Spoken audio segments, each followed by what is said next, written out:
Oui, aussi d'impatience pour dire un mot sur ça là. Ben, c'est exactement ce que mon fils vient de dire, mais je prends juste un passage ici dans Isaïe, en Isaïe 7, 14 et 15. C'est un texte qui est simple. C'est pourquoi le Seigneur lui-même vous donnera un signe. Voici que la jeune fille est enceinte, elle enfantera un fils et lui donnera le nom d'Emmanuel.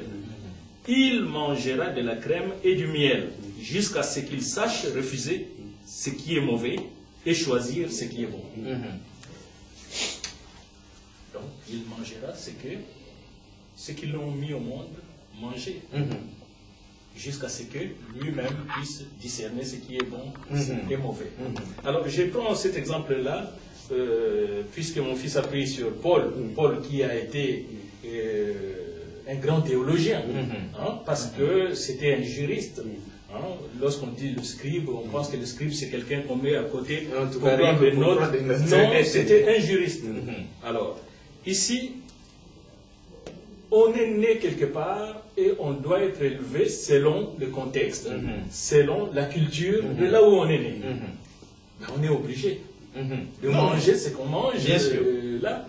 Mais à un moment donné, en grandissant, c'est de là qu'on reconnaît que ça c'est bon ou mauvais. Il y a un texte dans la Bible qui nous parle des fils des prophètes qui sont allés, un qui était le plus zélé, qui est allé chercher des coloquintes parce qu'il y avait la famine dans le pays. Mais pourquoi? C'est parce que sans savoir, il est allé, sans connaissance, il dit, tiens, ça ressemble au concombre. Donc c'est consommable. Il avait failli empoisonner toute la famille. Alors, c'est la raison pour laquelle ce n'est pas mauvais d'étudier la théologie lorsqu'on a la foi, lorsqu'on est converti. Effectivement, il y a des gens qui ont étudié la théologie tout simplement comme ça pour être professeur à la faculté, professeur de théologie. Mais nous, avant d'étudier, nous étions convertis. Et voilà, l'Esprit nous conduit dans ce sens-là. Aujourd'hui, d'ailleurs, tous ceux qui prétendent que... Et d'ailleurs, il y a même des personnes ou des églises où on dit qu'un intellectuel ne peut pas comprendre les choses parce qu'il est intelligent. Oui, il y a des églises qui disent ça, oui. Mais l'Église de notre temps a besoin d'intellectuels. À l'époque des apôtres, bien que ceux qui ont marché avec Jésus étaient des gens qui n'avaient pas beaucoup de connaissances, mais lorsqu'on prend l'apôtre Paul, sa mission l'avait amené jusqu'où? Puisqu'il était intelligent, la porte était ouverte au roi, au gouverneur. Donc nous avons besoin dans l'Église des hommes qui ont étudié pour atteindre un certain niveau.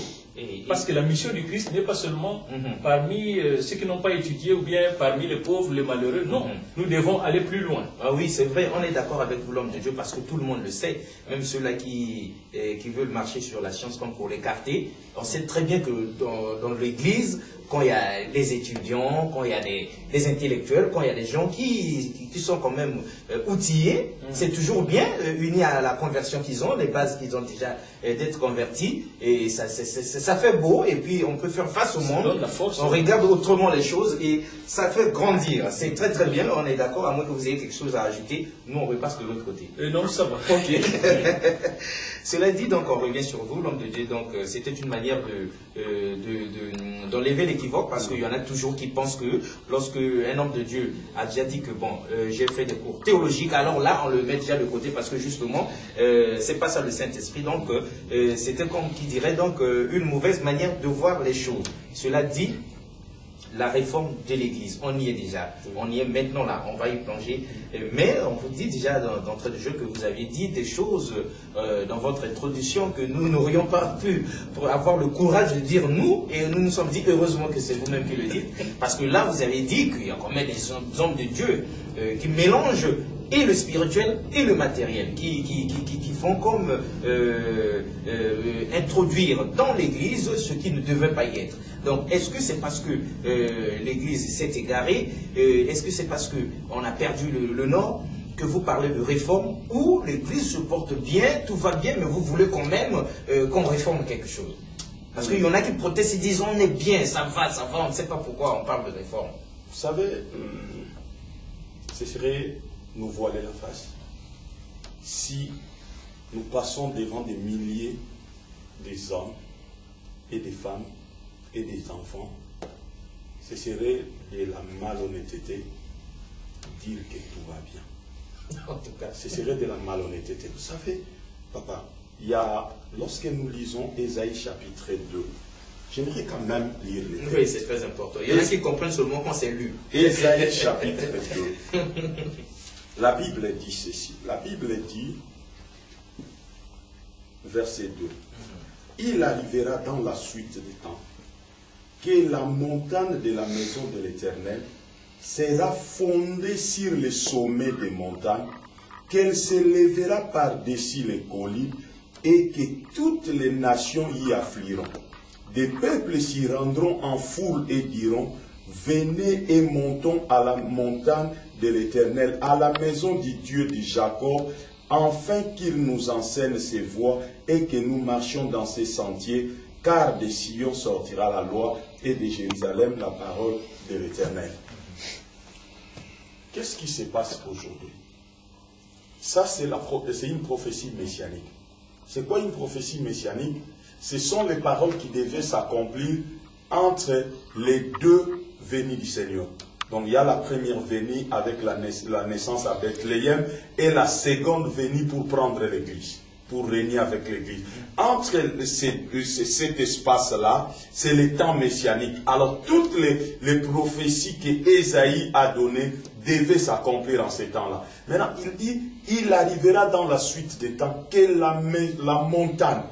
On prend l'Église comme une montagne. C'est le texte que vous avez lu là où on a dit que les peuples unis viennent trouver la grâce et ensemble ils deviennent comme la montagne où tout le monde accède. Donc normalement l'Église devait se positionner sur les sommets des montagnes et donner le ton de la vie sur la terre. Parce que Christ a dit, le caractère authentique de l'Église, c'est que nous sommes et la lumière et le sel de la terre. Donc du coup, regardons, soyons honnêtes, nous allons nous rendre compte que l'Église que nous avons aujourd'hui sur la terre, n'est qu'une illusion. Pourquoi je parle d'une illusion?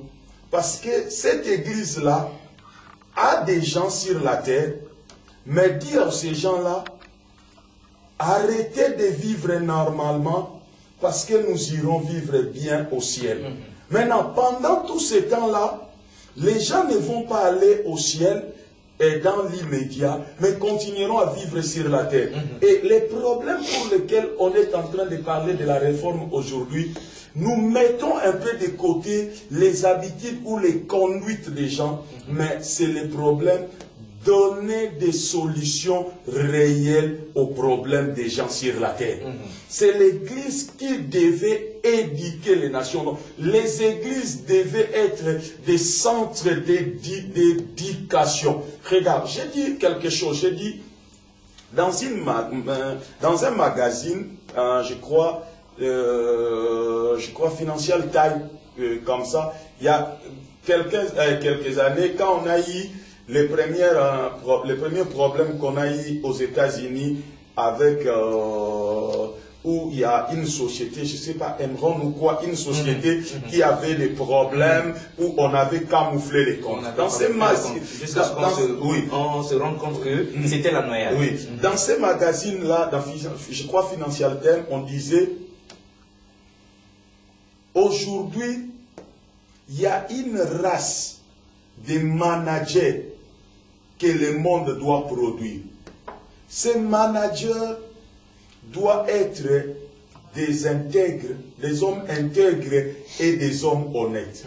Lorsque nous regardons, aucune école de finance et de management n'est capable à produire de tels managers et de tels gestionnaires. Maintenant, ce n'est que l'Église qui est capable de produire des hommes honnêtes et intègres. Donc cela veut dire, dès que ces gens-là ont compris ça, Dieu est